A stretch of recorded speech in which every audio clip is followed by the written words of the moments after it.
Igor was rushing home from work because his wife, pregnant with twins, had to be urgently taken to the maternity hospital. While he was catching a taxi, a fortune teller approached him. Her words made him freeze in his tracks. Before we continue, please tell me what country you are from and how old you are.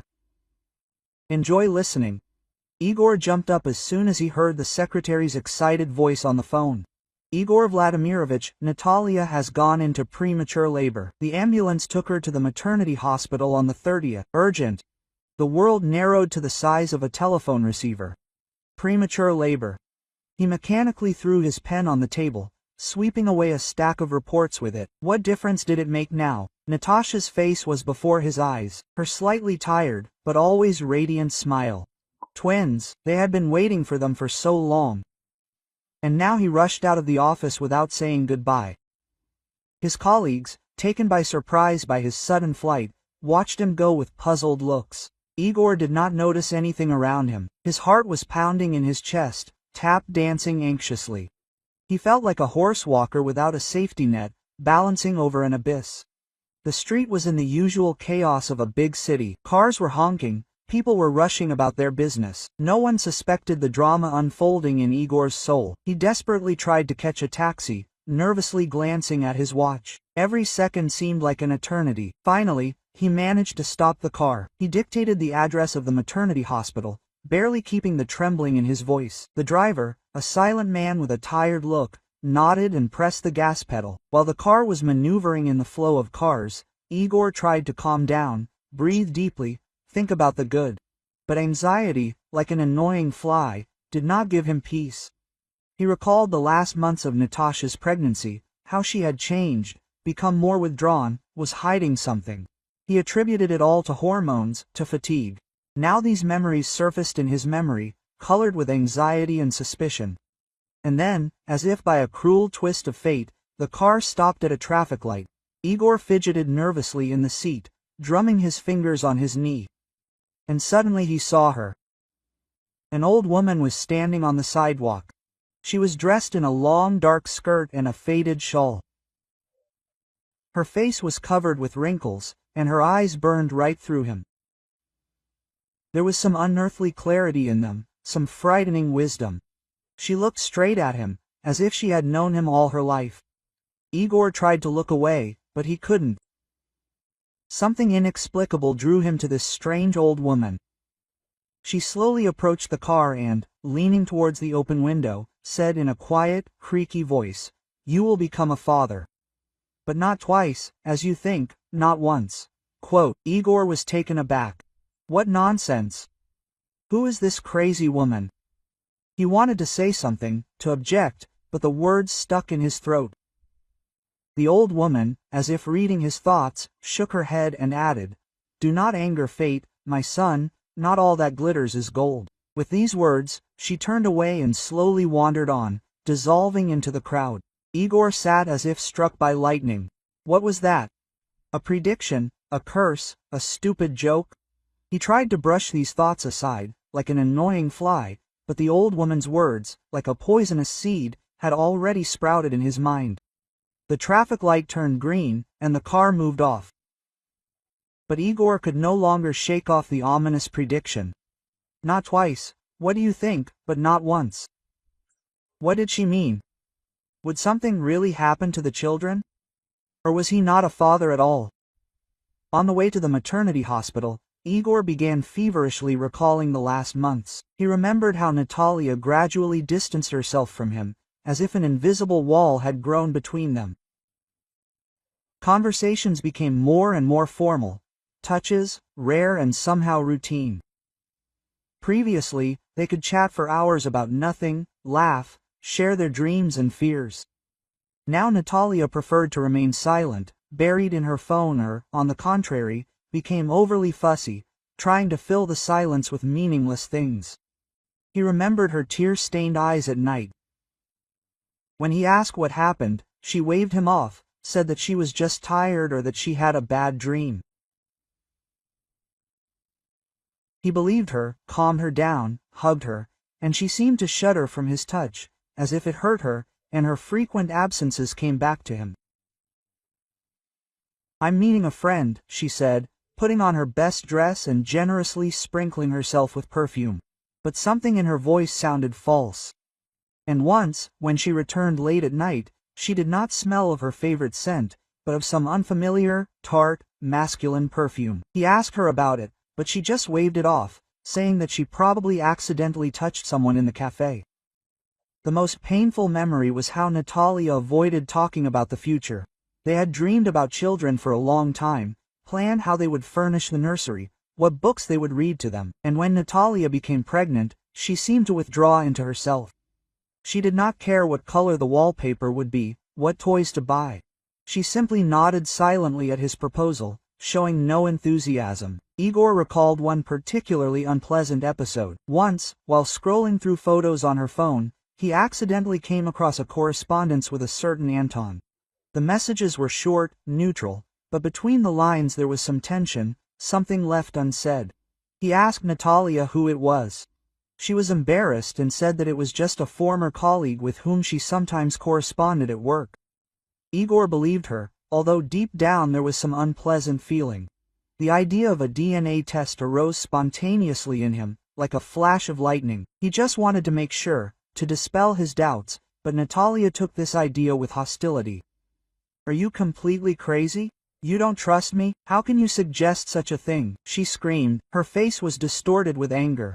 "After everything we've been through, after so many years together, you're questioning my good name?" Igor retreated. He didn't want to quarrel, didn't want to ruin their relationship, especially since the pregnancy was difficult, and he was afraid of harming Natalia and the future children. He convinced himself that he was just winding himself up, that his suspicions were groundless. He loved Natalia, he believed her, he wanted to believe. But now that the truth had come out, all these memories took on a completely different meaning. They became not just alarm bells, but screaming sirens warning of danger.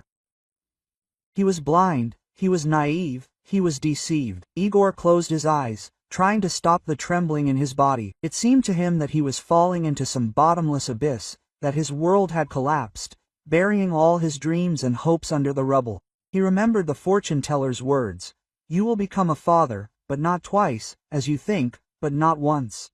Then they seemed to him the delirium of a crazy old woman. Now he understood that she had seen what was hidden from his eyes, what Natalia had tried so hard to hide. Igor opened his eyes and looked out the window. The city was noisy and bustling outside. People were rushing about their business, laughing, talking on the phone. They were living their ordinary lives, unaware that at that very moment a real tragedy was unfolding in one of the apartments.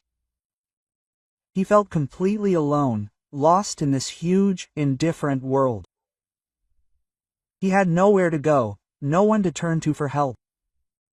He was alone with his pain, with his disappointment, with his anger. Igor understood that he had to do something, that he couldn't just sit back and mourn his broken happiness. He had to find the strength to survive this nightmare, to move on. But how? How could he forgive Natalia? How could he forget about this betrayal? How could he look these children in the eyes, knowing that they were not his? These questions tormented his soul, giving him no peace. He did not know what awaited him ahead. He did not know if he would ever be able to be happy again.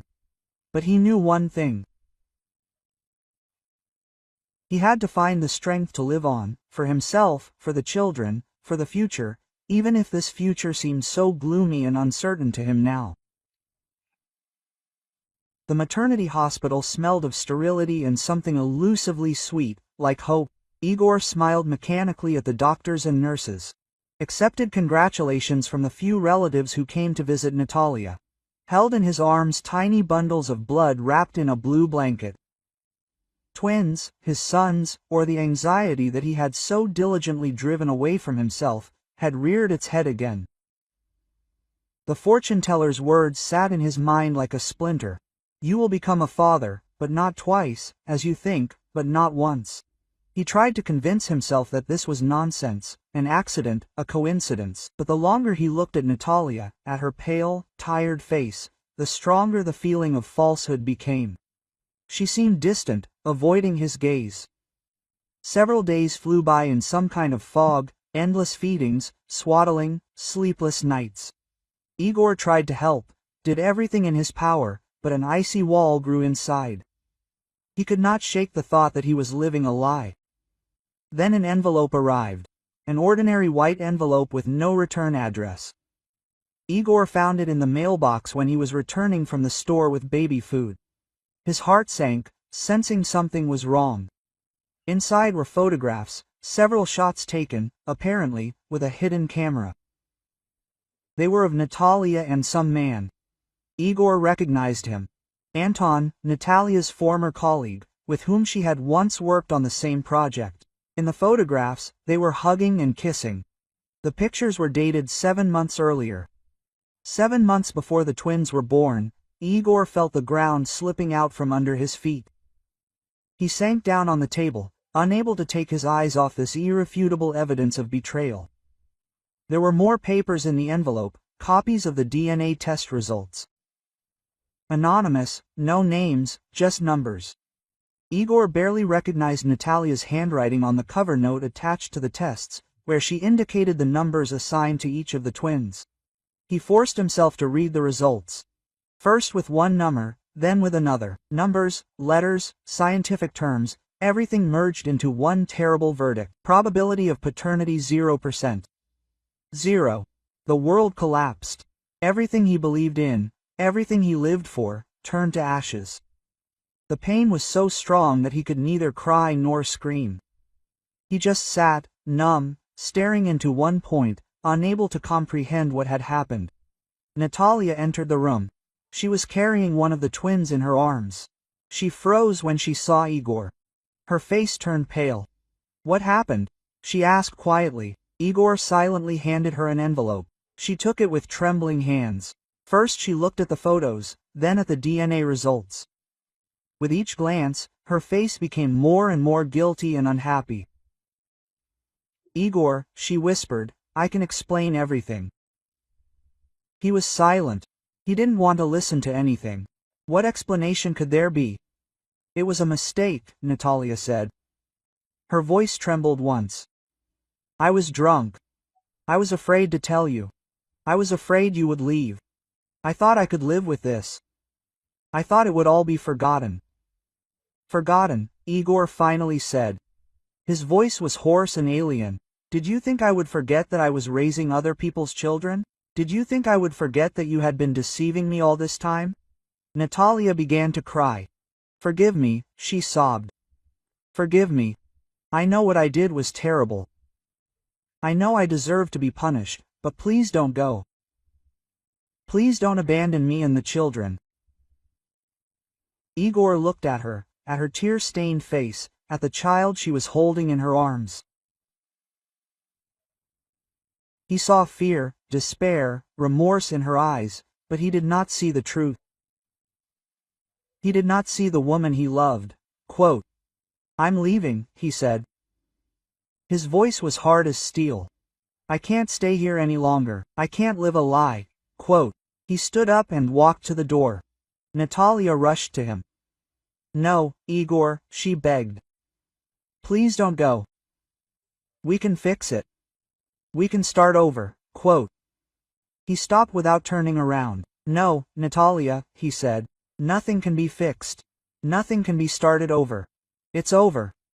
And he walked out, leaving her alone in tears with a strange child in her arms. He walked out into the night, into the void, into the unknown. He walked out of the house he once considered his home. He left everything he once considered his life. He left love, hope, dreams. He left a part of himself. He walked through the streets, not knowing where. His feet carried him forward on their own. He felt empty, crushed, destroyed. One thought pulsated in his head. I was betrayed. I was deceived. I was used. Quote. He didn't know what would happen next. He didn't know how to live on. He knew only one thing. He couldn't stay where he'd been betrayed. But then he remembered the little bundles wrapped in blue blankets, the children, the boys who might not have been his blood children, but who still needed him. He remembered their tiny hands, their innocent eyes, their defenseless faces. He remembered holding them in his arms, feeling the warmth of their bodies, hearing their quiet breathing.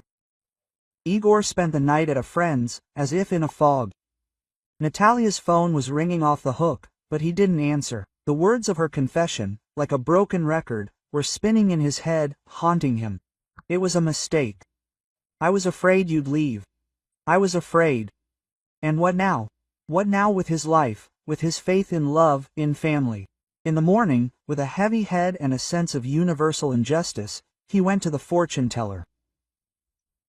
He needed to understand what it was, an evil horn, an accident, or just a blind fool who did not see the obvious.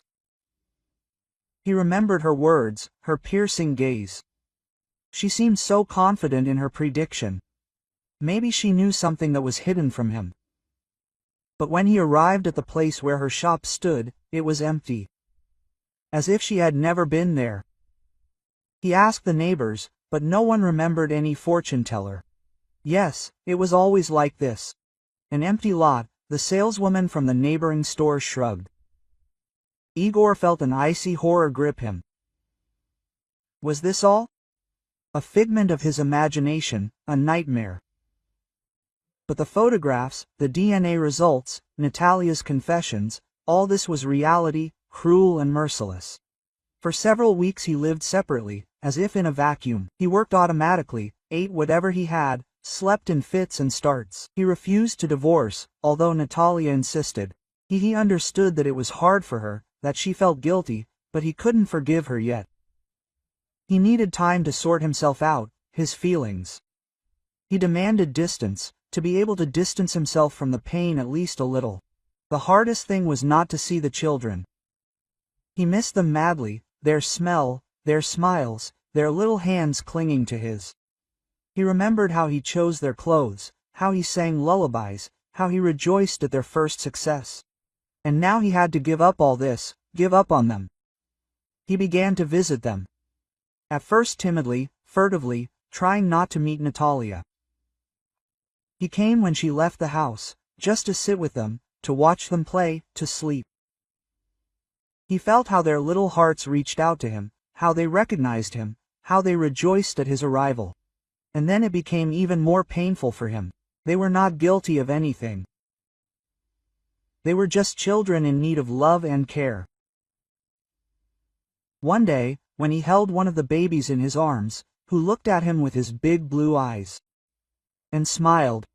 At that moment, Igor felt something break inside him. All the anger, resentment, disappointment, all of this suddenly retreated, leaving only one feeling: love. Love for this little person who trustingly pressed himself against him. He realized that blood is not the main thing. Fatherhood is not a biological connection, but responsibility, care, love. It is the willingness to be there, to support, to protect. This is the choice he makes every day. He decided that he would be a father to these boys, a real father, no matter what. He would love them, raise them, teach them everything he knows. He would be there in difficult times, would rejoice in their successes, would support their dreams. He would be the one who would always love them, no matter whose blood flows in their veins.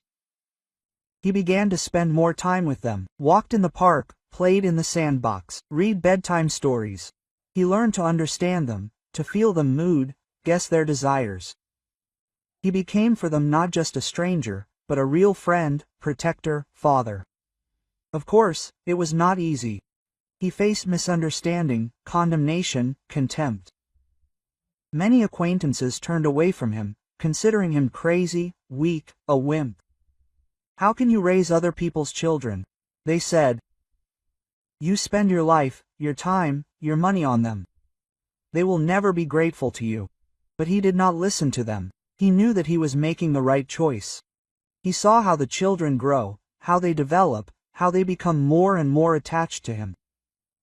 He saw their love, their trust, their gratitude, and that was enough. Igor was sitting in the nursery, holding one of the babies in his arms. The second one was sleeping in the crib next to him. He looked at them with love and sadness. He was ready to give everything he had for these little people. Igor kissed the baby on the forehead and whispered, "I don't know whose protection you are, but I know for sure, you are mine by choice." There was uncertainty ahead, but there was hope in his heart. Hope that he could become a real father to these boys, no matter what. Hope that he could build a happy family with them, even if this family was not exactly what he imagined. Hope for that love is stronger than blood. He remembered the fortune teller's words, "You will become a father, but not twice, as you think, but not once." Maybe she meant that he would not become a biological father, but maybe she was wrong. Maybe he had already become a father. A father by choice, a father by love, a father by the call of the heart. And that was the most important thing.